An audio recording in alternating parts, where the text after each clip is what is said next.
તિલક કરીને ચોખા લગાવીએ અને પૂજન કરીશું। હૃદયના ઊંડાણમાં રહેલી ભાવનાઓને પ્રગટાવી અંદરની ઉર્મિઓને વ્યક્ત કરી માતા પિતાના અનંત ઉપકારોને યાદ કરી આજે આપણે એનું પૂજન કરીશું।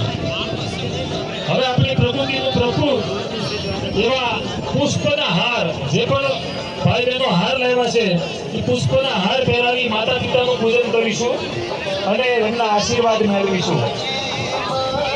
આજે તો આપણા આ ગ્રાઉન્ડની અંદર આ મેદાનની અંદર આ હરિકૃષ્ણ પરિવારની અંદર સાક્ષાત ભગવાન અને એમનું વૃંદ આ નજરીઓ જોઈને ગદગદ થતા હશે અને એની અદ્ભુત અનુભૂતિ એ લોકો માણતા હશે। ખાસ કરીને સરસ મજાનો નજારો અહીંયા ઉપસ્થિત છે ત્યારે હરિકૃષ્ણ પરિવાર અને સમગ્ર ધોળકિયા પરિવાર ખૂબ જ હર્ષ અને આનંદની લાગણી અનુભવે છે।